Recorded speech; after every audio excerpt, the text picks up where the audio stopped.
Senhoras e senhores, queiram, por favor, tomar seus assentos.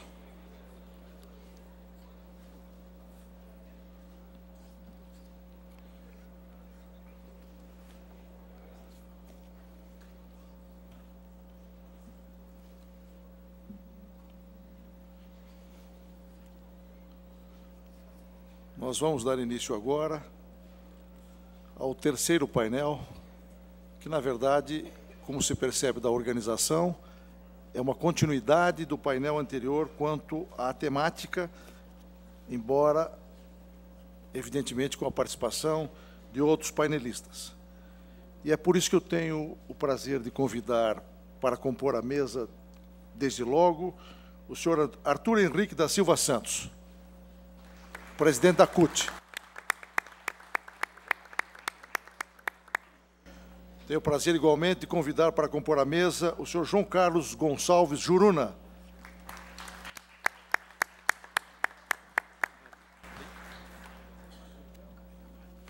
Igualmente, tenho o prazer de convidar para compor a mesa o senhor Ricardo Patá.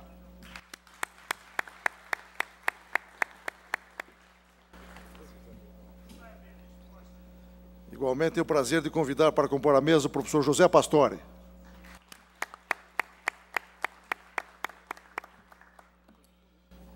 Tenho o prazer, igualmente, de convidar para compor a mesa o doutor Cristiano Zaranza.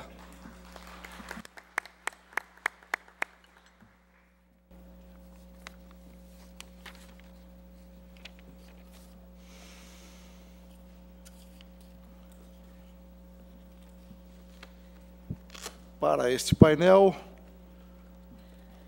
cada expositor disporá de 25 minutos. E o primeiro a emitir pronunciamento é o senhor Arthur Henrique da Silva Santos, presidente da Central Única dos Trabalhadores, uma das três principais centrais brasileiras, como você sabe. Tem a palavra, Arthur Henrique. Muito obrigado, presidente. Boa tarde. Em nome do presidente da Lasens, cumprimentar todos os companheiros e companheiras da mesa, cumprimentar todos os dirigentes sindicais, autoridades aqui presentes, parabenizar pela iniciativa do Tribunal Superior do Trabalho em fazer esse debate, tal como outras iniciativas também importantes, como na questão da saúde e segurança do trabalho, as questões relativas aos acidentes de trabalho e às doenças profissionais, e esperamos que o Tribunal continue tendo esta postura no sentido de dialogar, de ampliar e debater os grandes assuntos que interessam à sociedade brasileira, em especial aos trabalhadores. Eu gostaria de trazer a nossa contribuição da Central Única dos Trabalhadores, enfocando principalmente os pilares de um sistema democrático de relações de trabalho. São eles a organização sindical, o financiamento da estrutura sindical, a negociação coletiva e o direito de greve, a solução dos conflitos.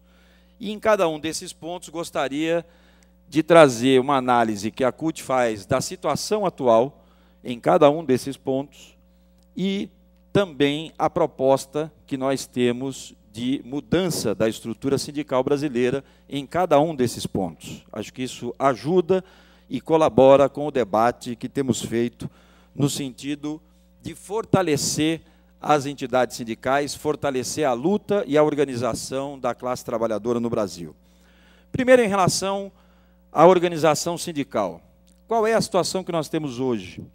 Temos liberdade sindical nas federações e confederações, na medida em que hoje as centrais existem com liberdade sindical, as confederações e as federações, o que é muito positivo no nosso ponto de vista, apesar da necessidade de regulamentar a negociação por ramo de atividade e a organização sindical por ramo de atividade, sob pena da gente cair no erro de estabelecer confederações por categoria ou por parcelas de categorias, como eu vou tentar explicar adiante. Então, nós temos uma necessidade de atualizar inclusive a própria portaria 189 do Ministério do Trabalho, em relação à necessidade de estabelecer a organização sindical por ramo de atividade.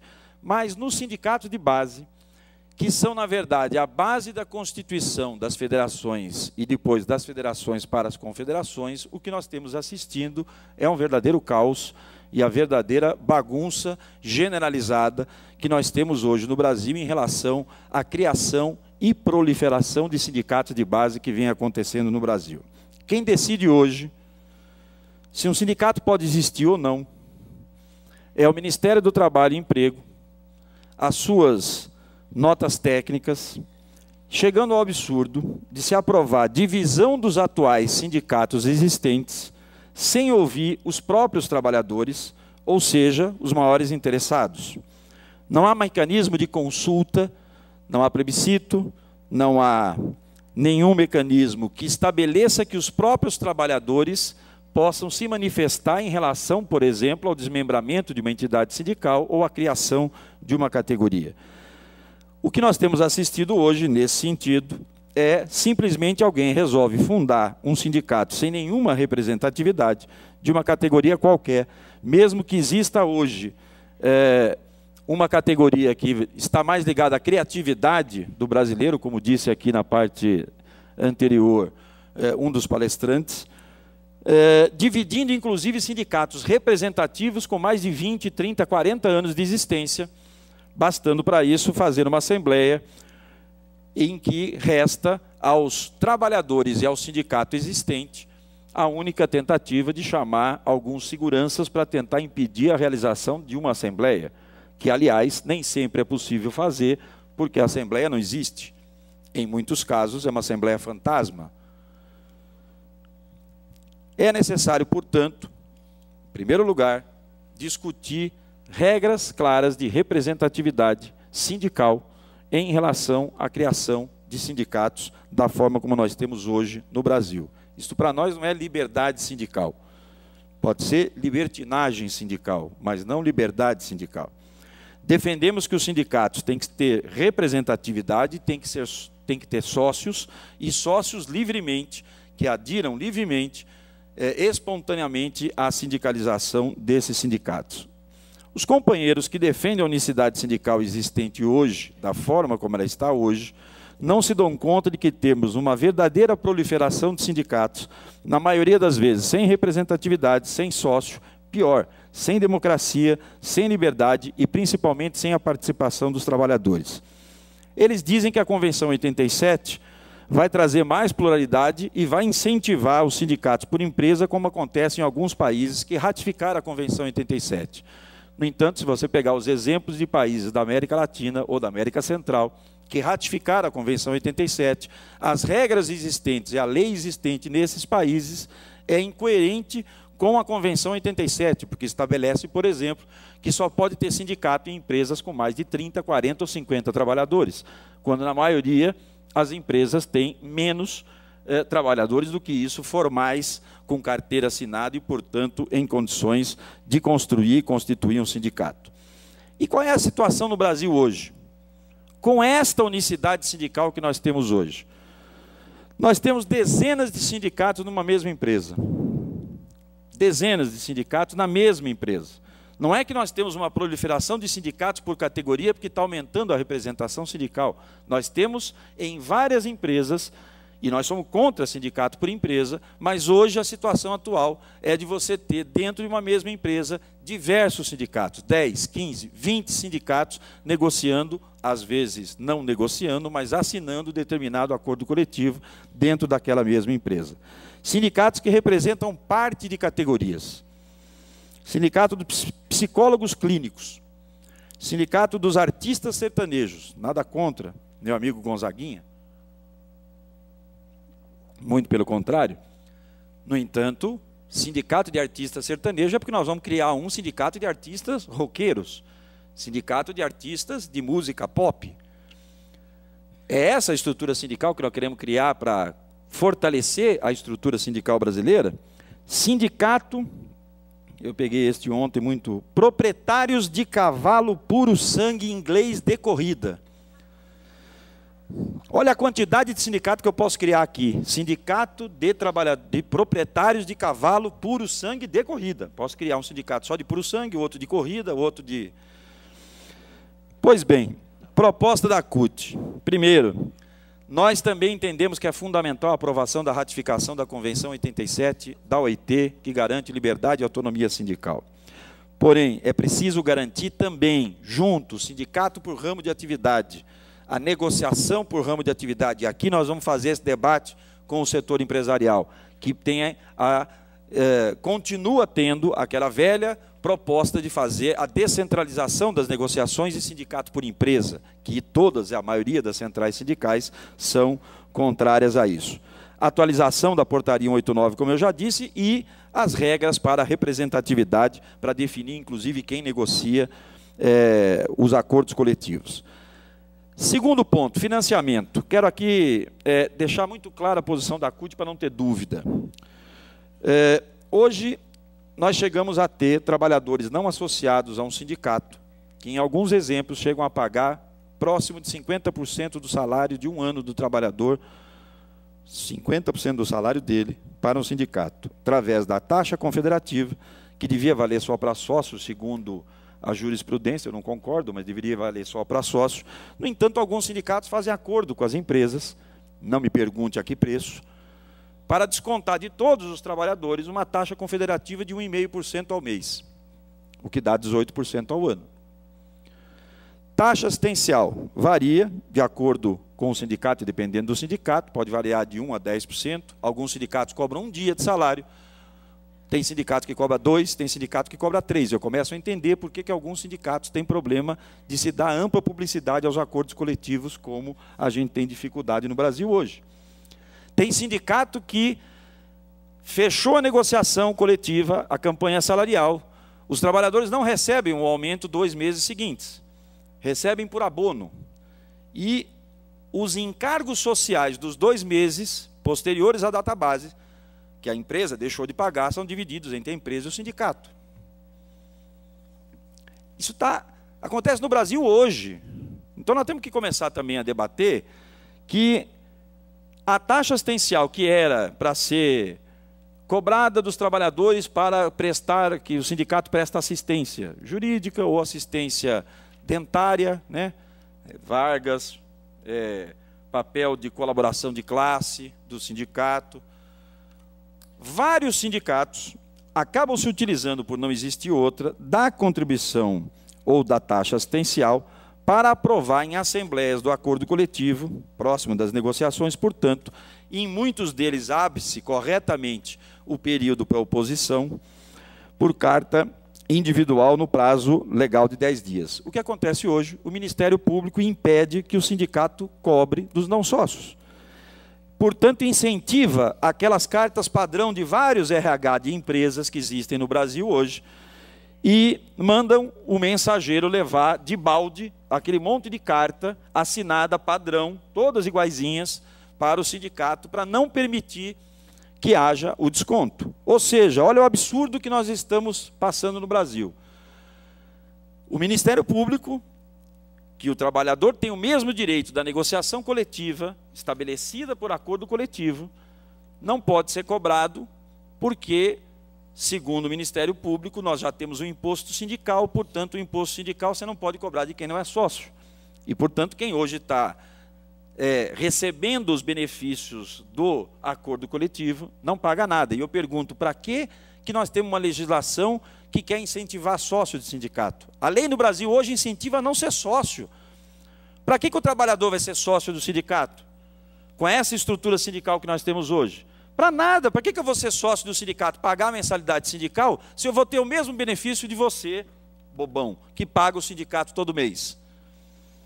Então, esta estrutura, essa mentalidade do Ministério Público do Trabalho, nós temos que alterar, mudar, e eu espero que com a nossa proposta de pôr fim às taxas existentes hoje, inclusive a do imposto sindical, se construa uma nova legislação no sentido de garantir que o trabalhador decida livremente, em assembleia, qual é o valor, primeiro, qual é a forma de que ele considera importante a sua organização. Segundo, que o trabalhador decida livremente a forma de sustentação financeira da sua entidade sindical, sem interferência do Estado, sem interferência da empresa, sem interferência da Justiça ou do Ministério do Trabalho.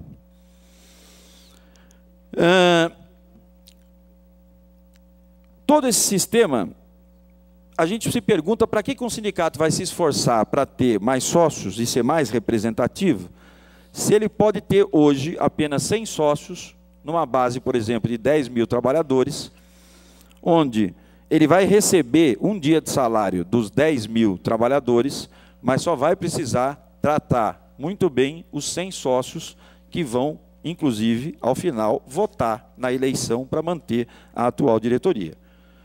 Todo esse sistema, que não é só o imposto sindical, mantém diretorias de sindicato onde existe o monopólio da representação, a obrigatoriedade do pagamento e a direção, em muitos casos, sem nenhuma democracia. Exemplos do Ministério do Trabalho, é só entrar lá e pegar os exemplos. Mandatos de 8, 9 e 10 anos de direção sindical. Hoje. Outro exemplo. A eleição será coordenada por um membro de ilibada reputação, indicada pelo atual presidente do sindicato. O mandato vence em dezembro. A diretoria atual, em março, solta o edital das eleições, que vai vencer em dezembro, dando prazo de 15 dias para montar a chapa. Hereditariedade, e eu estou falando disso, vale para os dois, empregadores, antes que o pastor ir, né? Empregadores e trabalhadores, porque vale para os dois lados. Nós temos problemas dos dois lados do ponto de vista da estrutura sindical, porque não tem regra, como não tem regra, eu tenho monopólio. Chegamos a discutir no Fórum Nacional do Trabalho, bom, se é para manter a unicidade no sindicato de base, que tem a regra. A gente até brincava na época, dizia que era o estatuto padrão, de Vargas a Vargas, né? Por quê? Porque se não tiver, vamos para a liberdade e autonomia sindical. Essa sim que nós defendemos e continuamos defendendo. Convenção 87, substituição de todas as taxas existentes por uma contribuição aprovada em assembleia, sem direito de oposição. E não é resultado da negociação para o patrãozinho não vir pressionar o sindicato de que ele só vai dar 3% de aumento, senão ele não aprova a contribuição. Pode, inclusive, ser fora do período, antes, na Assembleia, que chama a pauta, aprova a pauta de reivindicação. Proposta tem, é só querer fazer. O que não dá é para, se eu preciso convencer os trabalhadores a se associar ao sindicato, nós precisamos ter uma lei que garanta a organização para o local de trabalho. Como é que eu posso convencer um trabalhador a ficar sócio no sindicato se eu não consigo nem entrar dentro da empresa? Nós temos que ter uma legislação que coíba as práticas antissindicais. Não é possível continuar tendo no Brasil empresário que demite sindicalista, que ameaça trabalhador, quando este quer se filiar a um sindicato, ameaça de demissão se ele se filiar ao sindicato. Não é possível ter empregador que incentiva a criação de sindicato proposto por ele, empregador ou empresário. Uma legislação de práticas antissindicais é fundamental para que nós tenhamos o fortalecimento da negociação coletiva e da organização sindical. O fim da rotatividade com a aprovação da Convenção 58. Portanto, nós entendemos que, ao você estabelecer que são os próprios trabalhadores, e deixa o trabalhador decidir, esse negócio que o trabalhador não está preparado, o trabalhador não tem educação, o trabalhador não sei o que tal. O trabalhador pode eleger o presidente da República, né? Porque a legislação assim o garante. O trabalhador não pode ir numa assembleia. Se o trabalhador não for na assembleia, a assembleia vai aprovar. O direito de oposição se dá na assembleia. Não é cartinha de oposição. Por isso tem que mudar também a mentalidade do Ministério Público e da Justiça para acabar, porque senão nós vamos ter uma ideia de que sindicato tem que viver sem dinheiro.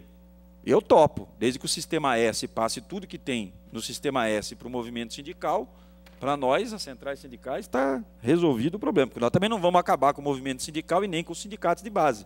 Tem que ter dinheiro. Mas para ter dinheiro, nós queremos que os trabalhadores tenham democracia e liberdade de decidir como eles querem organizar e financiar as suas entidades sindicais. Necessidade de uma legislação de transição, inclusive para aquilo que foi falado aqui hoje, em relação a algumas categorias, como categoria de profissionais liberais, ou mesmo a trabalhadores rurais, e essa necessidade de se estabelecer a legislação. Mas eu queria aproveitar para falar também da negociação coletiva e do direito de greve, que esse é um momento absolutamente ímpar para a gente fazer um debate como esse.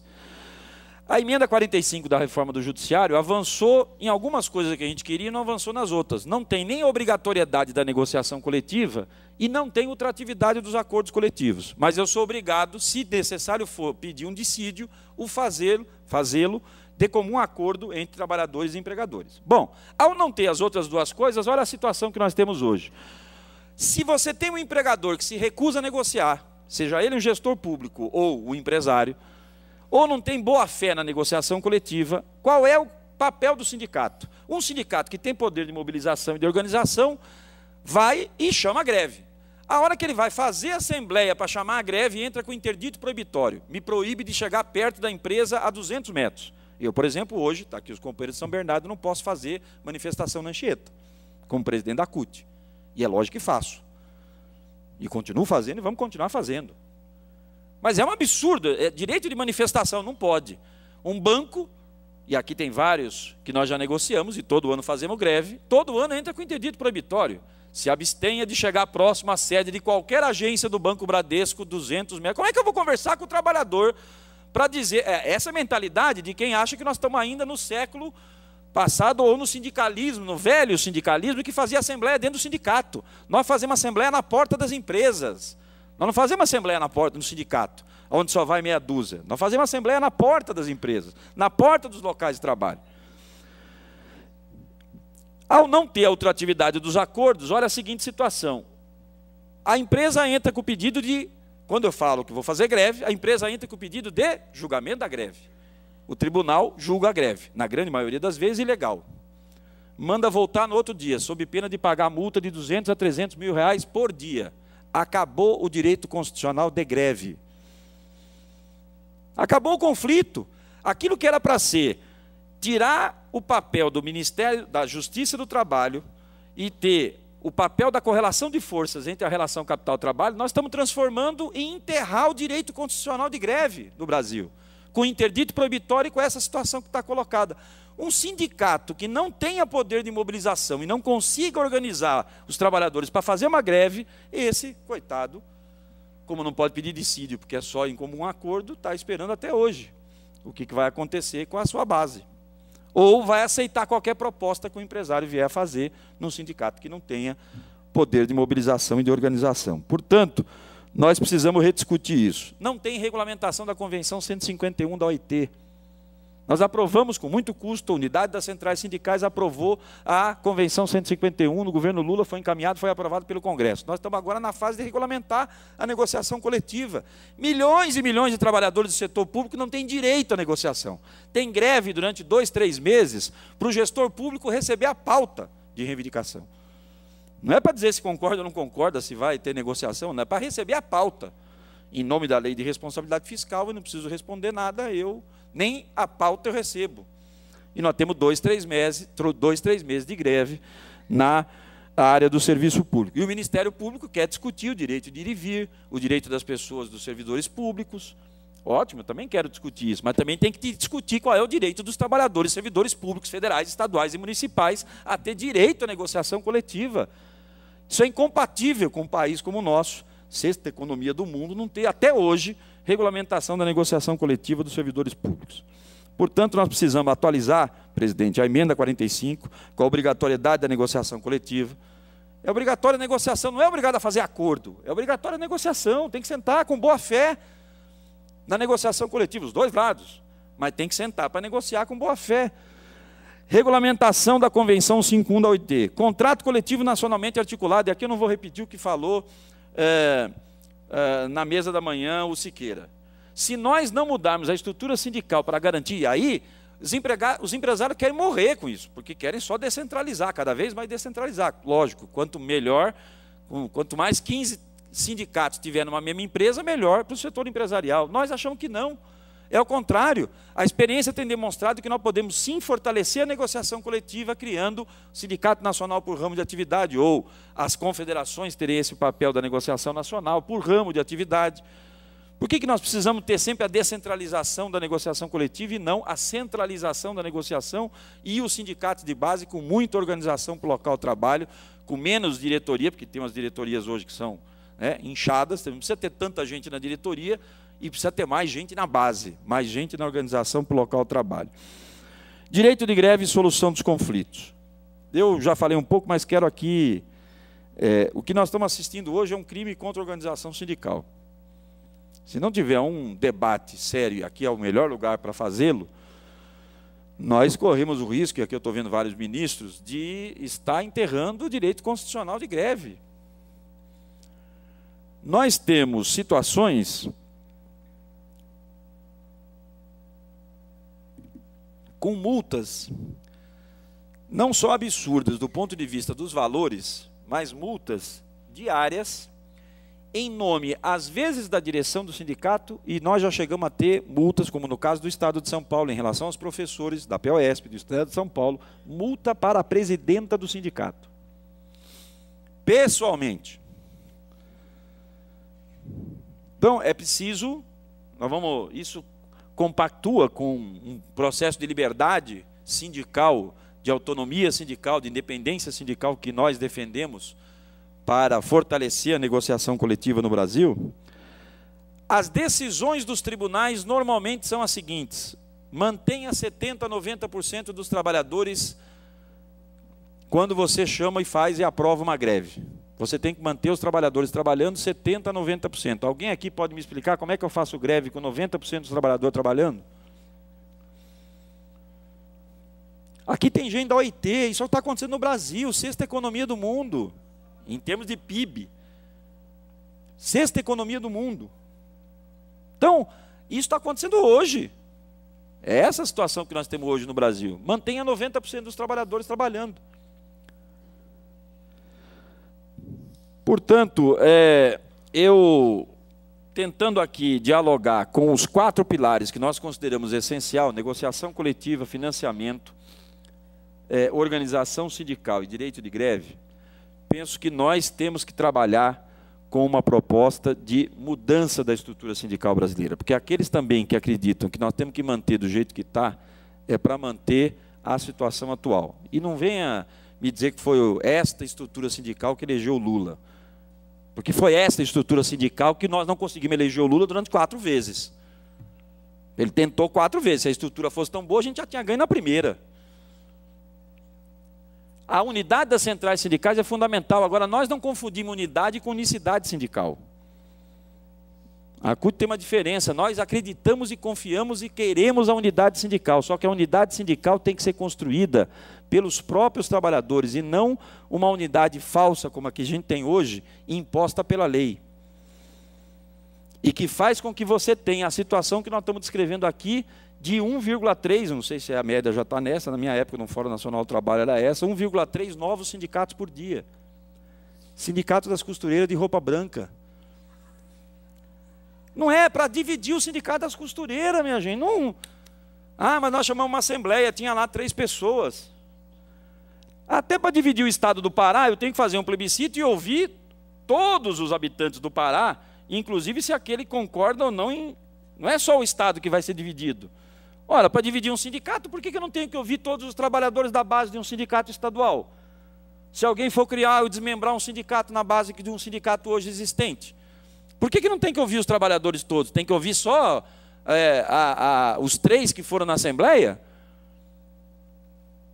Essa é a unicidade sindical que nós temos hoje. A unicidade sindical por categoria. Como não tem debate, e a gente já discutiu muito isso, né? Mas como não tem uma negociação e uma discussão, como fizemos inclusive no Fórum Nacional do Trabalho, de tentar constituir, inclusive a determinação dos ramos de atividade econômica, compatíveis com a negociação, com a negociação dos empregadores. A única coisa que tinha de diferente era as centrais sindicais, porque empregador também não tem unidade entre eles para montar uma central sindical só, é uma briga danada. Então, né? Então não acha que é tudo juntinho. Não vai ter uma central sindical de empregador para negociar. Mas nós não temos problema em ter confederação da indústria, com confederação da indústria negociando os acordos coletivos nacionais por ramo de atividade. O que não dá é para você, em nome da tal chamada unicidade sindical que nós temos hoje, estabelecida pela legislação, com os problemas que temos do artigo 8º, que numa linha fala de liberdade, na outra mantém unicidade e o imposto sindical, a gente não alterar a situação que a gente está vivenciando hoje. Por isso, quando a CUT foi para dentro do Fórum Nacional do Trabalho, junto com as demais centrais sindicais, e foram 2 anos de debate, de discussão, nós recuamos em muitas das posições históricas da CUT. A CUT nasceu contra essa estrutura sindical em 1983, está escrito no estatuto da CUT. A CUT é contra o imposto sindical, é contra a unicidade sindical, é contra o poder normativo da justiça do trabalho do ponto de vista coletivo do jeito que ele é hoje, ou do jeito que ele era em 1983. E que hoje, para mim, está pior, do ponto de vista de acabar com a greve, acabar com o conflito e pôr um fim. A correlação de força nem começa a existir, eu não consigo nem fazer pressão, já vem o tacão para resolver o conflito. Um terceiro vem de fora para resolver o conflito. E isso favorece não só o setor empresarial. Tem muito dirigente sindical também que faz discurso de esquerda e manda tudo para a justiça. Eu já disse isso em várias oportunidades. Porque é mais fácil.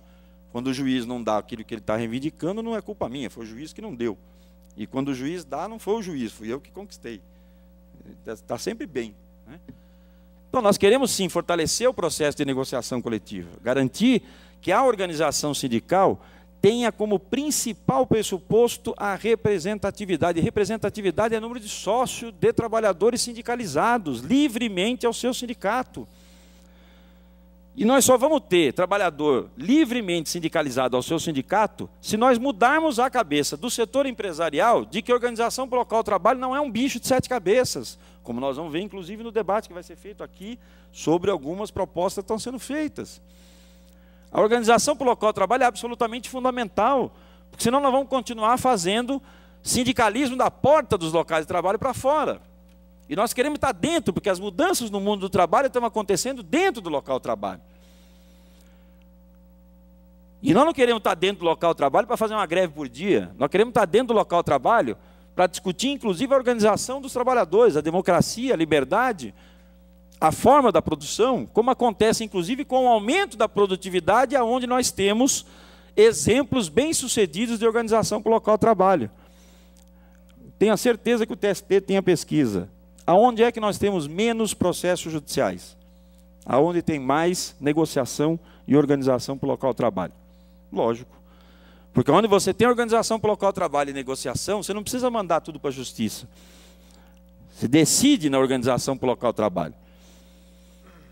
Agora, para isso é fundamental estabelecer algum processo de mudança também no financiamento das entidades sindicais. Por isso que a CUT, já que o projeto não andou, como é que é? Está no armário? Não sei se está no armário ou está na gaveta de reforma sindical. Nós não temos porquê, e eu quero aqui lembrar aos companheiros e companheiras, como o projeto não andou, as centrais sindicais se reuniram, discutiram que era preciso reconhecer as centrais sindicais. E o fato de reconhecer as centrais sindicais, haveria necessidade de se estabelecer uma contribuição também para as centrais sindicais. Esta contribuição, como todos sabem, foi implementada com valor de 10% da parte que ia para o Ministério do Trabalho, do imposto sindical, veio para as centrais sindicais. Qual foi o acordo que nós fizemos com todas as centrais sindicais, assinado pelos presidentes de todas as 6 centrais sindicais, quando da aprovação da lei do reconhecimento das centrais sindicais? E está aprovado na lei, o último parágrafo é: esta contribuição permanecerá em vigor até que a nova contribuição da negociação coletiva aprovada em Assembleia substitua o imposto sindical. Porque aqui ninguém é tonto. Pode ter cara de bobo, jeito de bobo, mas ninguém aqui é bobo. Ninguém acha que nós vamos aqui acabar com o sindicato para resolver o problema do setor empresarial. Porque o setor empresarial também, eu acho que gostaria de ter sindicatos fortes, representativos. E essa proliferação de sindicato que está acontecendo hoje, sem representatividade, dificulta inclusive a negociação coletiva com o setor empresarial. Que já não, alguns inclusive vêm perguntar, com quem que eu negocio agora? É com esse ou com aquele? É com esse ou com aquele? Você negocia com quem tem representatividade, é quem vai fazer greve. Experimenta negociar com quem não tem, para você ver a greve que você toma na orelha. E aí depois vai correndo tentar negociar com quem tem representatividade. É assim no mundo real. Portanto, nós, presidente e companheiros e companheiras, queremos manter o acordo que foi feito com as centrais sindicais. e o acordo que foi feito foi no sentido de trabalhar pela substituição do imposto sindical por uma outra contribuição aprovada em Assembleia, sem direito de oposição por cartinha. O direito de oposição se dá na Assembleia, e mudança do Ministério Público e da Justiça do Trabalho para entender que os trabalhadores devem decidir, deixe os trabalhadores decidirem. Por isso, a CUT é por uma reforma sindical, por um sistema democrático de relações de trabalho, pela aprovação, sim, da Convenção 87 da OIT, porque eu sou defensor, desde o nascimento da CUT, de que o trabalhador tem que ser livre para decidir como ele quer se organizar e como quer financiar, sem interferência e sem atrelamento ao Estado, e, principalmente, também um sistema que seja condizente, como eu disse, com um país que hoje é a sexta economia do mundo em termos de PIB. E não poderia deixar de aproveitar esse momento para também solicitar o apoio deste seminário a uma luta que as centrais estão fazendo esta e a semana que vem para a aprovação da PEC do trabalho escravo no próximo dia 8 de maio, que é absolutamente fundamental para que a gente acabe com esse mal ainda existente no Brasil, que é o trabalho escravo e o trabalho infantil. Muito obrigado.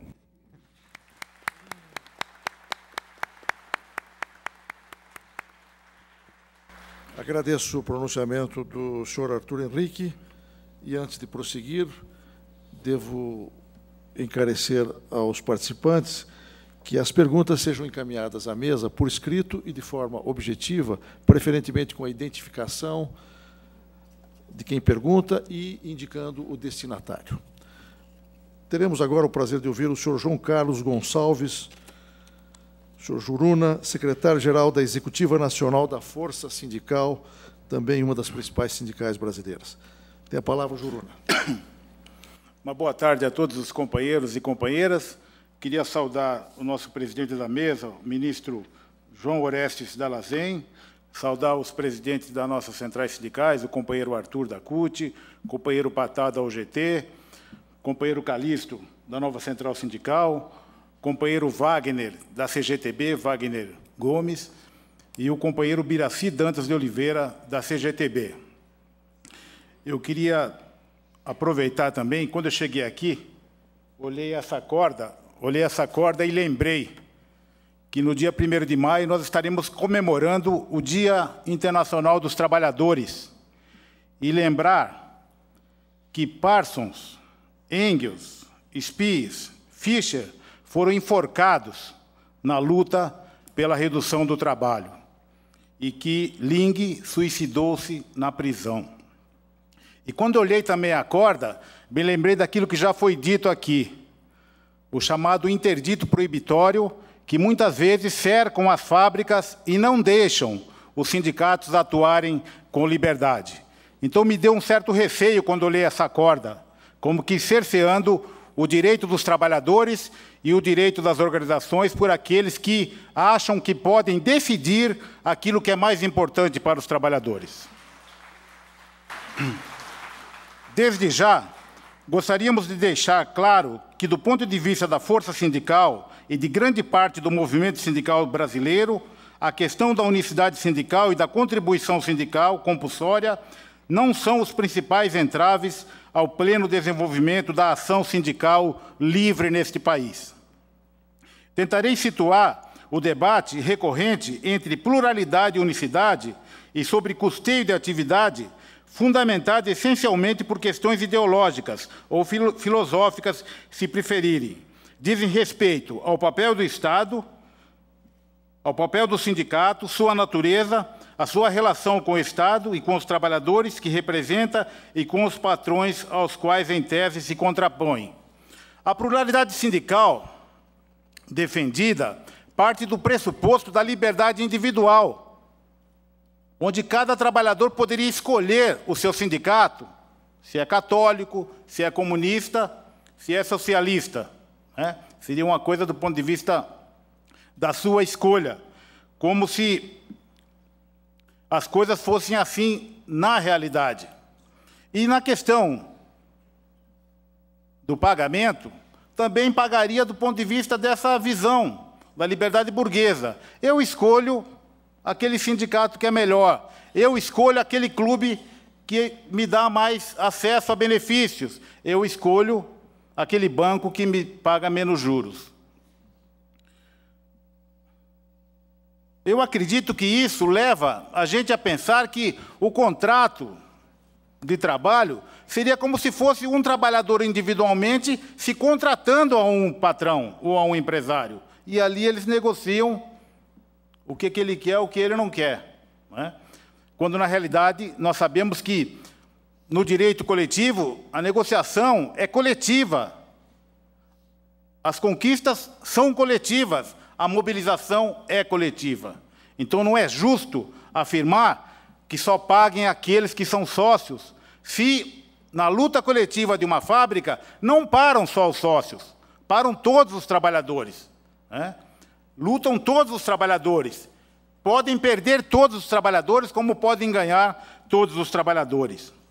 Então, nesse aspecto, nossa visão da unicidade sindical a qual nós defendemos, ela parte desse pressuposto, né? Nós defendemos o sindicato unitário ou sindicato único, porque nós achamos que é o melhor instrumento para congregar católicos, comunistas, socialistas e quem não acredita e não tem nenhum partido, e que todos, pela força da classe, pelo enfrentamento entre o capital e o trabalho, e não a negociação individual entre uma pessoa trabalhadora e um patrão empresário, mas sim um conflito de capital e classe operária. Então, para isso, nós achamos que toda a classe operária deve colaborar. Nessa questão, eu observo que, às vezes, a gente fala muito do negativo da nossa estrutura sindical. Essa estrutura sindical é velha, essa estrutura sindical é lá dos anos 40. Eu acho que nós devemos situar as questões de conquistas também, né? Se nós temos uma CLT com direitos, se nós temos convenções coletivas que garantem direitos, é porque nós tivemos também um histórico com essa estrutura sindical que aí está, na unicidade sindical, que busca suas maneiras de debates e de enfrentamentos e de discussões internas, garantir lutas, como foram as várias lutas. Quando a gente olha o 13º hoje na CLT, ou quando no dia do início, lá do final de novembro, nós recebemos a nossa primeira parcela, nós tivemos o Sindicato Metalúrgico de São Paulo, cercado 10 dias pela polícia em 1962, lutando pelo abono de Natal. Naquela estrutura velha, naquela estrutura arcaica, como dizem. Nós tivemos um golpe militar em 64, que prendeu só na cidade de São Paulo 1.950 trabalhadores, levados lá ao Jockey Club, todos da base metalúrgica de São Paulo, dirigentes sindicais e delegados sindicais. Um golpe militar que se disse e se colocou toda a discussão porque estávamos caminhando para uma república sindicalista. Então, essa estrutura que nós temos, ela não impediu que em 68 e depois em 78 fizéssemos greves unitárias que levaram a luta pela democratização, pela anistia. E aqui cabe uma reflexão. Aquelas lutas nós podemos situar no ABC, mas há de convir conosco aqui. Quantos dos pelegos, vou dizer assim, não apoiaram? E eu vou dizer um deles, Joaquim dos Santos Andrade. Quantos caminhões de cesta básica, da contribuição sindical, ou da época do imposto sindical, não foram direcionados à luta unitária dos trabalhadores do ABC? E imposto sindical cobrado de todos, que ajudou a luta de todos, porque aquelas conquistas que foram levadas no ABC, Santo André, São Caetano e São Bernardo, com certeza ajudaram as várias lutas que foram levadas pós essa discussão. Eu acredito que nós não podemos esquecer das nossas lutas pelas diretas já, não podemos esquecer das nossas lutas pela Constituição de 88. Né? Não podemos esquecer, e aqui foi colocado de uma maneira assim como chacota, a eleição do Lula, sim. Sabe, a eleição do Lula. Porque quando nós achamos em 83, nós achávamos ou achavam, porque eu também era dessa época, que os autênticos sindicalistas é que iam tocar o barco, isoladamente, que não foi verdade. Nós tivemos que compor, o PT teve que compor, as centrais sindicais conversaram sobre o programa do Lula, as centrais sindicais se reuniram com a Dilma para colocar propostas. Então, quer dizer, os autênticos que são contra a contribuição sindical, mas eu e a nossa assessoria fez uma pesquisa e viu que de 70 sindicatos cotistas não chega a 20 que fale contra a contribuição sindical, então não é bem assim. Mas, de qualquer maneira, nós achamos importante que essa ação unitária que foi retomada, creio que foi positivo para todos os trabalhadores e para darmos continuidade às nossas conquistas. Eu creio que o balanço que nós podemos fazer não é um balanço negativo. Eu não posso pegar aqui os pequenos sindicatos, ou aqueles diretores, ou aquelas diretorias que prejudicam a ação sindical, que vive da contribuição sindical, como se isso fosse a maioria. Porque eu poderia pegar também pessoas isoladas do Exército, pessoas isoladas do governo, pessoas isoladas do TST, pessoas isoladas de qualquer instituição, e querer queimar toda a instituição. Eu discordo dessa posição. Eu discordo porque nós sabemos que a contribuição sindical ela é fundamental aos trabalhadores. E ela só não é cerceada porque está na lei. Todos os trabalhadores aqui sindicalizados e sindicalistas sabem que agora, uma das grandes dificuldades que os sindicatos encontram na sua ação sindical, na sua convenção coletiva, é na hora da cobrança de todos, né? O Ministério Público vem com a sua corda, que está ali, vem com a sua corda e diz, e separa sindicatos sindicalizados de um lado e não sindicalizados de outro, quer dizer, como se um só tivesse que pagar. E eu tive a chance de ter um encontro agora da CSA, em Nova Iguaçu, em Foz do Iguaçu, perdoe-me, e perguntei a um companheiro da UGT da Espanha, né? Falei, vem cá, nós vamos ter um debate assim, nossas centrais estão debatendo, os companheiros da CUT, uma conversa boa. E perguntei para ele como é que funciona lá. Ele falou assim, ó, lá funciona assim, tem a UGT, comissões obreiras e umas menores. A eleição na fábrica, se você escolhe comissões obreiras, UGT e as outras. Ganhou 30% de comissões obreiras, 25% UGT, então negocia aquele que tem maior número, aquele comanda a negociação, os outros participam. Mas o Estado repassa uma verba segundo a proporcionalidade, não é? Então, o que ele quis me dizer depois? Ele falou assim, Juruna, se vocês aprofundarem a nossa estrutura, vocês vão ver defeitos, assim como vocês estão fazendo na de vocês. O que nos interessa é você fazer esse debate histórico, fazer esse debate de perdas e ganhos, e de possíveis mudanças que possam haver. E eu discordo aqui de dizer que nós estamos com a estrutura fascista, porque ela já mudou muito, e muito. Não é? Primeiro, nós temos o direito a ter centrais sindicais organizadas. Segundo, nós temos direito de o sindicato escolher a qual federação, a qual central e a qual confederação, não nessa ordem, a qual federação, confederação e central, ele escolhe para quem ele quer direcionar a sua contribuição sindical.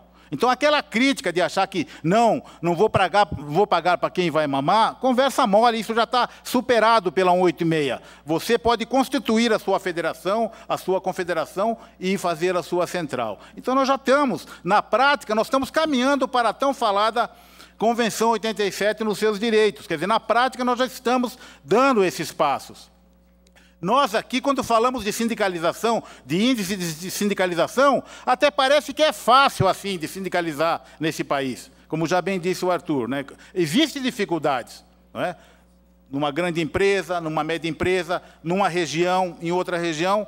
Às vezes a gente fala lá nos metalúrgicos de São Paulo, nós estamos enxugando gelo. Nós sindicalizamos 2.000 e perdemos 3.000 pela rotatividade e porque não temos a Convenção 158. Então, eu creio que nós, trabalhadores no Brasil, estamos fazendo uma experiência de mudança, de debate e de busca de coisas concretas já. Eu estava escutando o meu amigo Siqueira, posso chamá-lo assim? Meu amigo Siqueira colocou aqui, por exemplo, o sindicato hoje pequeno lá negocia por município, né? Não é bem assim mais, né? As federações hoje da CUT em São Paulo, Federação da Força Sindical, Federação da UGT, já congregam os sindicatos, poxa, já não há uma negociação tão particularizada, né? Já há um corpo, a central já pode se constituir por ramo. E isso eu sei que é uma experiência, não há uma regra. Eu acho que nós estamos buscando cada vez mais aprofundar esse tipo de organização nacional e esse tipo de formatação via centrais sindicais com os seus ramos. Mais do que isso, eu concordo com o Arthur aqui, em gênero, número e grau, em relação à questão dos locais de trabalho. São poucas as conquistas de comissões sindicais no local do trabalho. Mas temos que falar das coisas positivas. Nós demos um grande passo num setor com dificuldades de liberdade, que vou citar assim, o setor da construção civil, que sempre é mais difícil. Nós somos capazes, as centrais sindicais, de fazermos um acordo nacional. Estamos preparando o estatuto da Comissão Sindical de Empresa. Quer dizer, isso foi um ganho para os trabalhadores. Quer dizer, nós, a nível nacional, já estamos constituindo as representações sindicais de base. Eu creio que esse debate que estamos fazendo, eu acredito que nós já conquistamos as centrais sindicais com a Lei 11.648, confederações centrais sindicais e federações sindicais pela Portaria 186. Nós instituímos o Conselho Nacional do Trabalho, né? O Conselho de Relações do Trabalho, onde participam trabalhadores, empresários e o governo. Estamos nas primeiras conversas de busca de todas as questões que foram colocadas aqui. Se nós acreditamos no sindicato unitário, nós temos que permitir, através do estatuto, que todos possam participar. Não dá para fazer um estatuto, como fazem alguns, é melhor dizer, e esconder aquele edital, né? Nós temos que ter um protocolo padrão mesmo, se nós acreditamos no sindicato unitário, onde vão participar todas as correntes. E, claro, aquele que ganha vai escolher sua federação, sua confederação e sua central. Nós, nesse conselho, estaremos regulamentando, então, essas questões. Estaremos buscando, cada vez mais, aprofundar esse ideário todo que foi colocado no nosso Fórum Nacional do Trabalho. E eu creio que, para fazer uma crítica aos companheiros da CUT, eu acho que é falsa essa ideia de dizer que a contribuição sindical é a coisa que vai salvar os trabalhadores ou vai nos torná-los mais democráticos. Eu acho que é falso colocar essa questão, não é? É uma questão que nos leva ao neoliberalismo, né? Não quero pagar o imposto sindical. Vem cá, dá para o sindicato lutar para não pagar o hospital, dá para não pagar coisa da rua? Quer dizer, você vai entrar numa questão que você vai se chocar. A importância que a social-democracia defendeu, no sentido que nós temos que ter impostos também para que possamos tocar a vida de todos. E paga mais quem ganha mais e paga menos quem ganha menos. Por exemplo, também, né? Por exemplo, tem várias questões. Eu não defendo isso. Eu acho que nós temos que pensar no coletivo. Nós temos que buscar meios de, vem cá, vai custar quanto? Como é que nós vamos fazer? Esse é o debate que nós fazemos nas assembleias. Todos sabem que os recursos são necessários, né?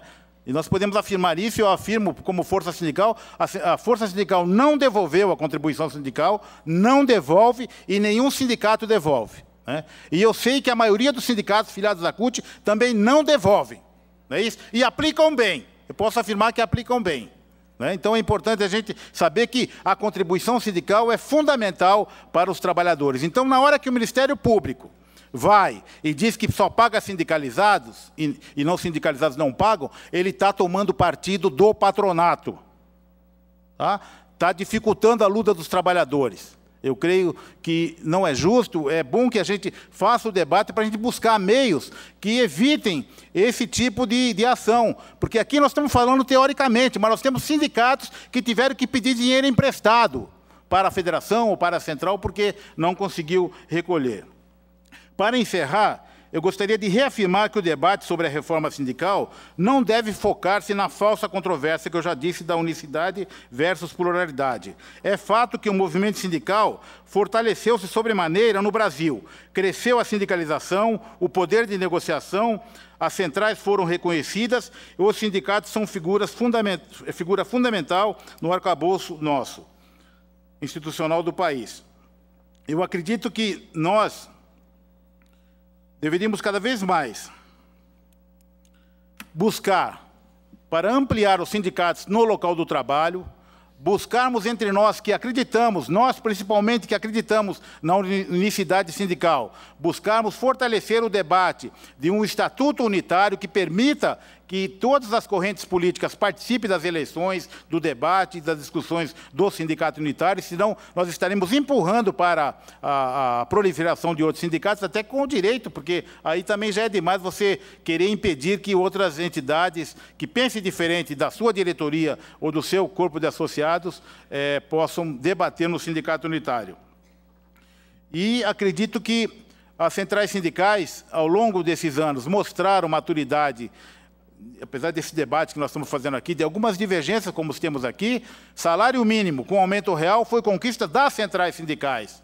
Imposto de renda na fonte, a diminuição do imposto de renda nos salários foi conquista das centrais sindicais. Foi conquista das centrais sindicais o acordo do FGTS lá na época do Fernando Henrique Cardoso.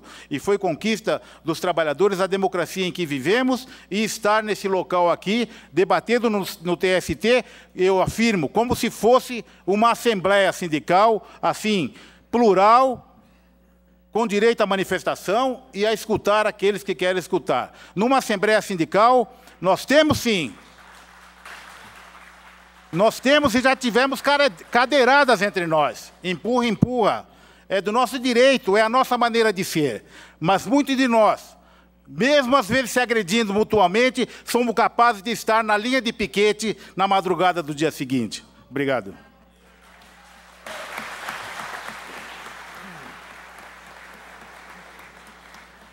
Agradeço a intervenção do senhor João Carlos Gonçalves, do Juruna. E não me furto de prestar um esclarecimento sobre a corda. Está claro que é uma questão de vista do ponto. Nós podemos olhar deste prédio para o céu de Brasília ou para algum lamaçal que acaso exista à nossa frente. No caso desta corda, eu lembro que ela tem ao centro um laço, que quis simbolizar exatamente a importância da união de todos em prol das reivindicações e da construção de um sindicalismo forte, democrático, genuíno e verdadeiramente representativo.